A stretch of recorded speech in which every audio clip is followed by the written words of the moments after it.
Hi, before we begin, I'd just like to make a quick shout out to Alternative Armies. They produce the majority of the models that have been used in this series. They've made the building, like the round buildings that I use in a lot of these.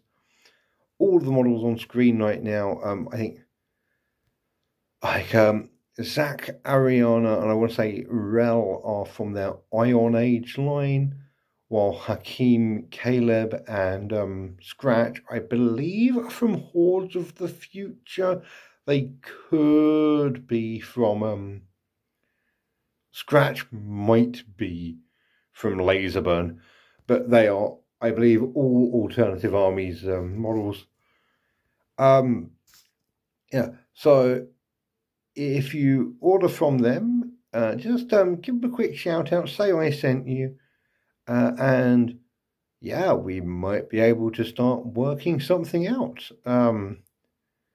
No promises, but it'll be quite nice if, you know, if I can start making a bit of money off of this, you can make a bit make a few savings off of this. Yeah, I'm a real YouTuber and now I'm shilling for corporations. But seriously, Alternative Armies is great. Yeah, I love you guys. You're great. And now on with the show. It's been a few days since the Toxbringer attack that almost leveled the farming section of New Harbour, and Old Pete is already back in his mansion, his farmhouse, being grumpy and just not wanting anyone else to be there. But for the rest of the crew, things are being fairly chill. Zach has done some training, and he has now got up to his 3rd point of luck, which means he is basically an unstoppable Superman at this point. You've got Hakeem and Scratch have done some trading. They've got even more medical supplies, and a new result I've not seen before, which is quality food and booze.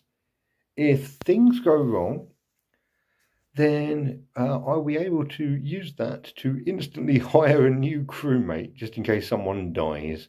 And if they do, that means Rel hasn't done his job. Speaking of which, can we get a quick cheer for Rel, who has finally managed to repair something? It was a concealed blade, which means he has basically just slightly sharpened a small knife, but he didn't destroy it. And at this point, I'm treating that as a massive, really big thing. On the other side of things, it's because it's been a few days and Ariana's getting restless. So she's taken Caleb with her, and they have gone to see if they can dig up some new patrons. Michael has a job for them, and there's also a corporation who that could be an interesting one. Michael's job needs to be done this turn. The corporation has a 2-turn thing. And also, I like doing jobs for Michael because fringe benefits seems to just get a pile of cool stuff.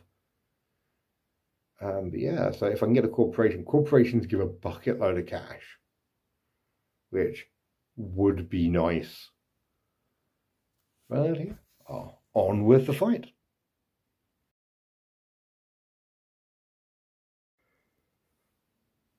So we find ourselves here today in what was another small farming community that Michael has sent the team to. It's recently been attacked and it's been absolutely wiped out by another group of Toxbringers, the cultists. They fought a couple of times. This time they're using the guild troops stat, the regular people have got infantry lasers, and the dude with a minigun has an auto rifle. So this is going to be a long-range one. The mission today is Eliminate.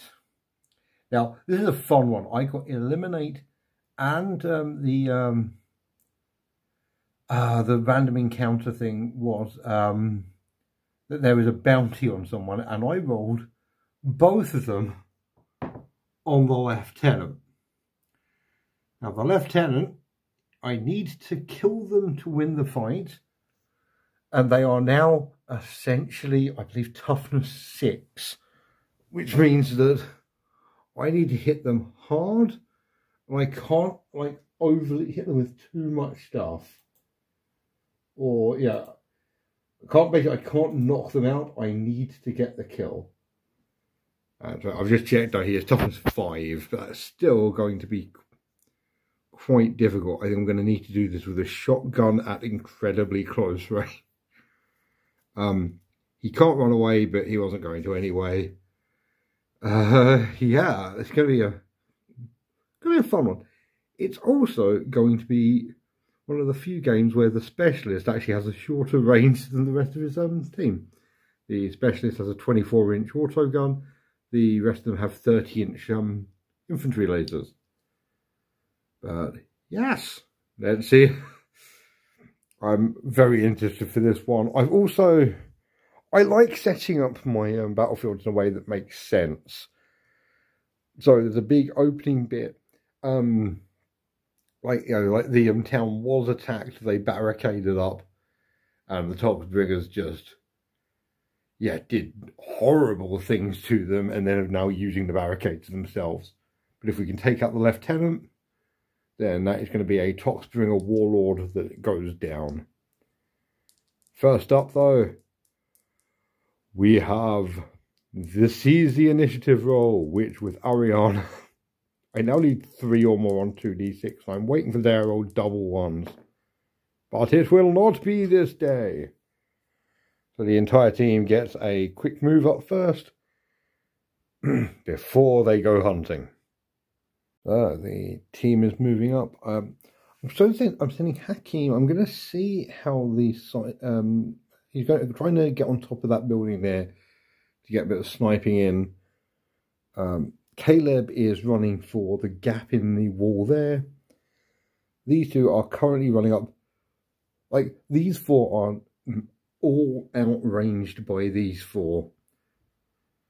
So, yeah, they're going to have to use cover quite well just to get in close. Not so much of a problem for Scratch, who can just teleport anywhere on the field. Everyone else, especially Ram and Ariana, will certainly have to basically sit this fight out and provide initiative rolls. But yeah, let's see how things go. Just don't really need good reactions this turn, but it'll be nice.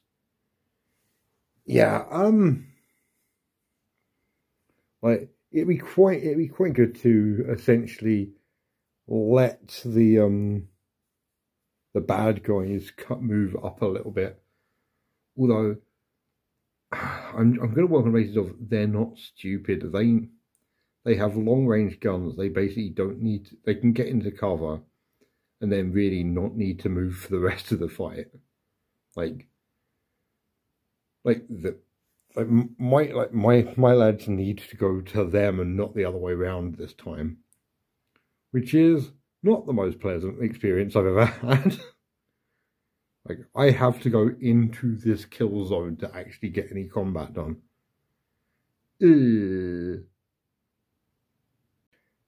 So, Zach and Scratch have managed to get up to behind the crates here.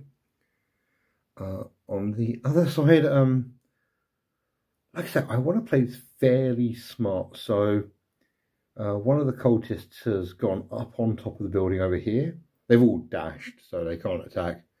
One of them is behind the bush over here.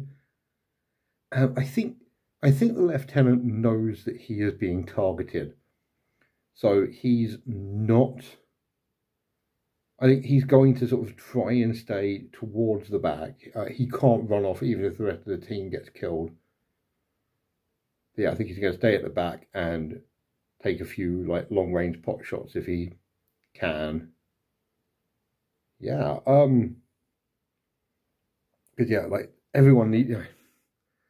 It's not specifically how the AI is meant to be played, but on the other hand, the AI for tactical is weird. Like they advance up until they get very close and then get shots, and it's just like, yeah, it doesn't feel tactical. I know one of the expansions has expanded AIs, but while I have the PDF, reading PDFs makes my eyes bleed. I will probably add it into a future campaign. I just want to do a bare bones basic campaign for now. As you may have noticed, I haven't been doing battlefield events. I'm going to start doing them next campaign. He said, getting increasingly defensive for no good reason. On with these guys. Speaking of these guys, I've just noticed Hakim has absolutely got a complete straight. I did not plan this. This was a stupid move on my part. But he couldn't run any further. But yeah, Hakim is going to stand there. And he's going to, come on, rocket launcher over to the lieutenant at the back there. With a shell gun. If he can get the shot, it'll be alright. He hits automatically because he needs 5s and is a +6. One of these needs to be a 4. If I win this on the first shot, I'm going to be real disappointed, but it is sometimes just how this game goes. No, he doesn't. He pushes him back twice, which actually will push him into cover and gets 2 stuns. Now, the fun part is, with the way I've been doing stuns, I don't know if it's how you're actually meant to do it, but we need to kill him to get to the bounty. I think just taking him out normally will get the just knocking him out will complete the mission. But if I want the bounty as well, I need to actually kill him, which means I now need to wait for some of the stun tokens to go down before I take any more shots at him, which is a very weird experience, but gonna need to do it. So just to round out the turn, Oriana and Rel have come into the, they're going up the middle. They're just going to back up whoever needs it. And Caleb has run around the side. The eye is watching him, but no one else can see him, which is the important part. As we go into turn 2. So with the way this is going, Scratch might be able to get a kill over on that side. I really want to give the lieutenant a bit of time to cool down so his stun level goes down now. Such a weird experience. Oh, and of course, suddenly everyone's going quickly this time. I'm going to put then these two going last. That means Zach can go for there. And actually, I'm kind of glad about this because it means that Hakim can get out of the firing line. Because if he can see up there can see down here, which is, in a word, not very good. Also, yeah, Scratch might very, very much be able to get that guy over there. But we will see where this goes. Yup, Scratch has got all the way up there, within 6 inches, direct line of sight, no cover, so they hit automatically. Need at least 1-3 to kill them. She does, yeah. Scratch takes no prisoners, the specialist is down. Cool. Now I've just got to work out what everyone else is doing. Right, Hakim, Caleb and Zach have all run up this side. Try and take cover as best they can from this guy over here, who is immediately going to aim and take a shot at Zach. He needs 6s to hit, but he's aimed. He misses. And I think this one I think, yeah, going to stay in cover is the important part. I'm going to have to work out where he's going.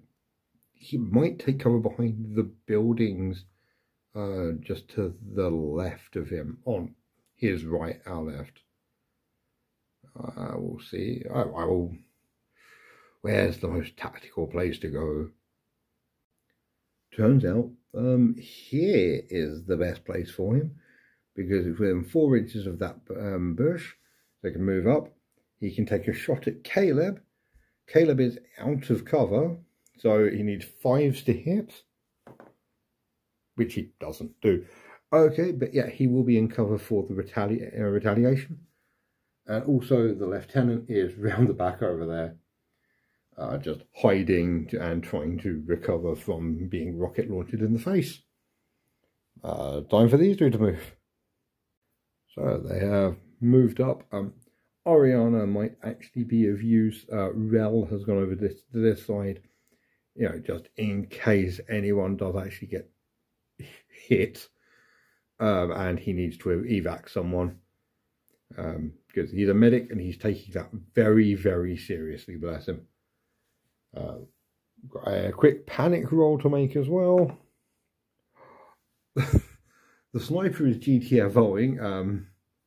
He's running away. Yeah, I've got the lieutenant and the dude in the buildings over there left to go. I'm not sure what I was expecting for this fight, but it's gone very weirdly.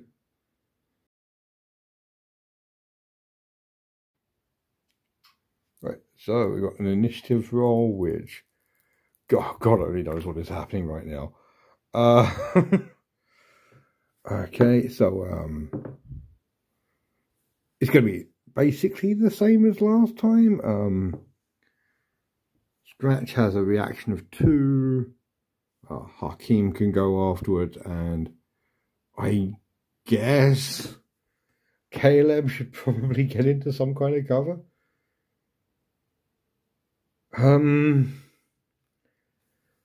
I might have to check this, but I'm pretty sure Scratch might be able to win this. But the problem is if Scratch doesn't win this, oh, it's a weird ass one. I'm gonna try it, see what happens. Basically, Scratch is speed incarnate. Maxing out speed is awesome. I really might start doing it with a few more characters. I might see if I can get Rel and Ariana's speed both up to 8 by the end of this campaign. But yeah, Scratch is in range. Scratch needs 1s to hit. I need to roll 1 4 or more to win the game. If I roll 2 1 to 3s, I knock them out, and I'm not 100% sure how I'm going to... I just don't get the credits. I will still win the game. But, no, I get the credits. Scratch, absolutely. Scratch, the tiny little scavenger, has absolutely no time for nonsense. I really was not expecting this to be how a Scratch's story. Yeah, I tell you what. Caleb can stand there and take 2 shots into that guy, just return fire. Needs a 4 or more to kill them. Yeah, Caleb gets the kill there as well. There is not a single person left standing. Everyone's dead. They're all dead, Dave. Everyone's dead. Cool. Seriously, Scratch has just become like a complete executioner at this point. Beware the tiny little person in a parka. And I guess I'll see y'all in the post-battle.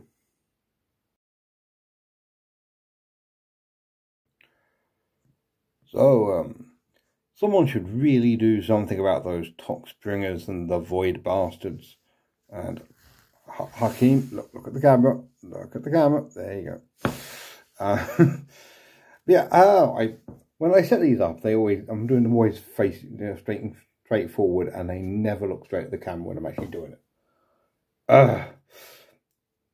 Absolutely just the worst possible problem anyone could have right now. Yeah, so yeah, I've got 5 missions left. I want to clear up the Toxbringers. I've got a rivalry with them. I have a rivalry with the Void Bastards. I would ideally like to finish this campaign with no rivals. Just chill vibes. Be great.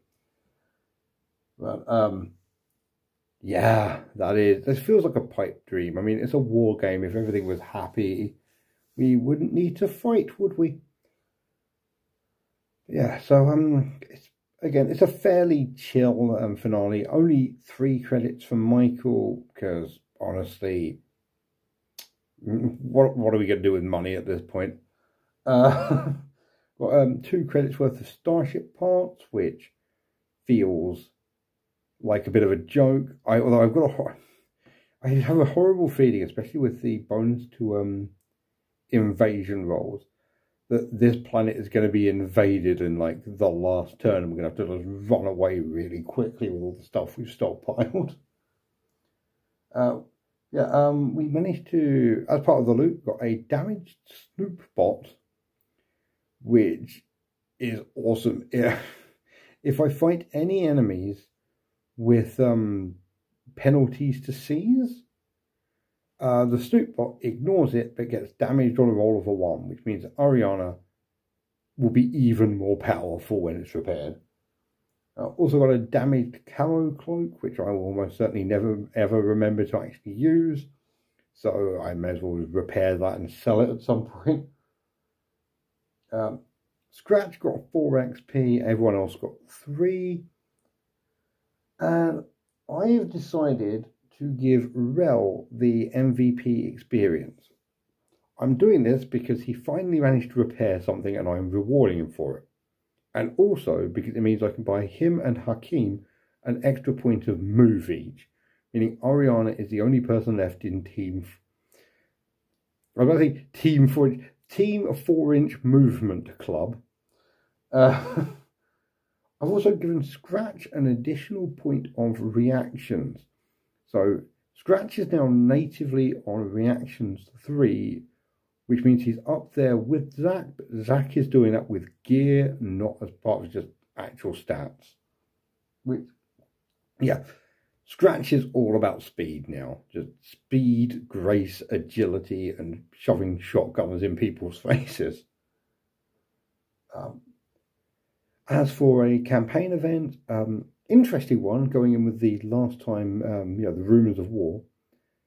Unity has stopped ships leaving the system, and they will do for the next 2 turns, which shouldn't bother us, but if there is an invasion soon, we might get trapped here with a hostile force, which ain't the most fun I've ever heard.